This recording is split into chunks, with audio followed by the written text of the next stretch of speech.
Hi. I just have a general question about that in general. Are you allowed to speak under the mat? Okay, cool. I like it. Can I ask a question? Yes. Yeah. How did you start in the voiceover industry? Were you a voice actor first, or were you a director? How did you fall into this great business of ours? Oh my gosh. It's harder in Texas than no, it's not. You guys seem to be working all the time. We are busy, but the talent pool is much larger in LA. I was gonna say it's harder in Dallas, but it's really not. I found it's about the same as in LA. The jobs are less frequent in Dallas, but there's a smaller actor pool. Whereas in LA, there's just a billion jobs, but there's also a billion actors too. So it's the same. It's a longish story, so I'll keep it really short. I went to school for opera originally, and I realized I didn't want to be an opera singer at all. I realized that was just not the life that I really wanted for myself. So was it the people? It was, yes, yeah. It was the people. I thought about majoring in music until I hung out with the people. Oh my God, opera people are nuts, and I'm sorry, it's true. Opera people are crazy. Oh, and another thing I didn't like about opera is that opera was basically just regurgitating the same stuff that everybody had already done over and over. It was just basically trying to kind of recreate the same exact thing everyone else did, and I just don't like to do that. I like to do new things. So I left the opera department. I studied radio, television, film. I got into radio. I liked radio, but it wasn't as fun as I thought it was going to be either, because radio had changed. A long story, but radio got deregulated and you weren't allowed to say or do much of anything on the radio anymore. Large companies came in and bought up all the radio stations, and you just had to read what was on a piece of paper. But in working on the radio, I became a production director and started making commercials and doing commercial production. I went back to University of North Texas. I was still working in commercial production and voiceover, but I was finishing a degree in radio, television, film, and I got a call from the guys at Funimation who offered me an audition to work on this Japanese film, and really that's where it started, because it was because of that audition I was then asked to help cast and direct Dragon Ball, and then everything else has been a lot easier for me since then. Because once you're in Dragon Ball, it's like a Dragon Ball, it's magical. And if you collect enough of it, you can do whatever you want, I guess. Does that make sense? Yeah. What about you? How did you stumble into that? You had mentioned you were tutoring, but how in the world where did you get your first job? How did you? I took a voiceover class. Who was it with, you know? Laurel Vanderlinde. I don't know that, I'm sorry. She was an audiobook director, and I guess I'm just like everybody else. In the back of your mind, when you take an acting class or voice acting class, I thought maybe I'd get discovered. And I did. So I got an agent from there, and my first voice acting job, it was like my first audition, and it was for Mattel Barbie, and I voiced Teresa, the brown-haired Barbie.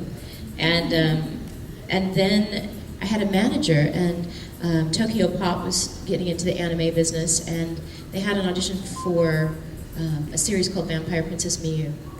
And they specifically asked for actresses who looked like the character, so long brown hair. At the time, my hair was a little bit longer, and I was really excited. They needed someone who could be young and dark and moody, and I thought I could do that. But I was so excited to be there. I was like, you guys, I'm so glad to be here. And they went, oh, you're not right for this job. Yeah. That's the sad irony of I didn't even get to working read. in this business sometimes. If you act like you're too into it, they don't like that for whatever reason. But they had me read a line from some other show, and I just did one line, and they said, thank you. Awesome. And I called my manager, and I was pretty upset. It's like, they didn't even let me read. And I really could have done it. And I was going on, and then my manager said, Mela, I'm on the other line right now with them. They just cast you in the lead in St. Tale. And you start tomorrow, so we need to negotiate the contract. And they hung up the phone, and that was my first anime job. Who ended up getting the job in the anime, the samurai, what was it called, Princess Miyu? Vampire Princess Miyu. I actually don't know. I should look into it. I know that name from somewhere. Cabello. Yeah? Okay. Yes. But then later on, I got to do another vampire named Yuki Cross, and she's done really well for me. Yeah. Woo! And for any 2D game people, I also am Rachel Alucard in the Blaze Blue series. I require a cup of tea, please. So,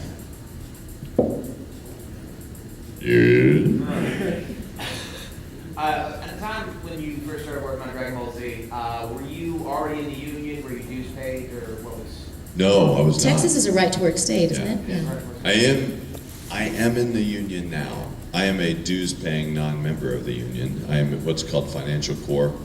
It allows me you can't be on a union game if you're a non-union, or you can once, but then they want you to join the union, and so you technically in Texas you can do. The difference between California and Texas is like you don't have to be in the union to be in your first union thing, but after that you have to join it in order to do more union things. But in Texas, they can say you have to join, but in Texas it's illegal to force anyone to join a union, so you just say no thank you, no thank you, no thank you if you keep getting offered union jobs.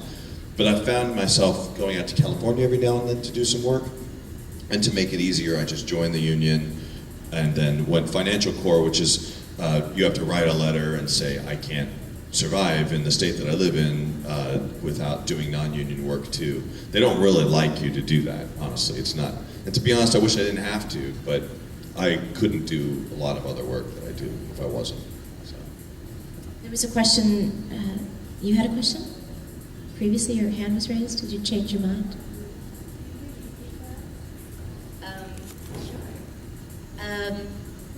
There's two lines, I guess, when she starts like, all right, stand back, everybody. It's time for the night class. And then she's like, blood and snow. It's all I remember.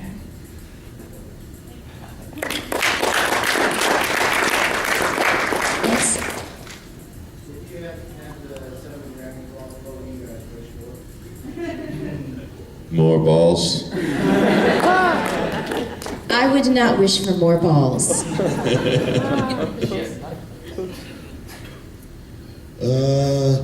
Let's see. How are we doing on time? We probably should wrap a little bit so that Got we. time?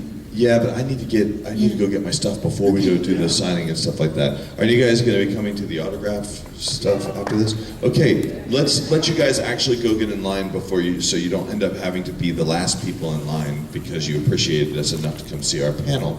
You have one last question? Yes. Okay. Before you go! Oh wait, sorry. This is the doing of Armstrong's voice that's been passed down the Armstrong line for generations. Thank you very much for coming to our panel.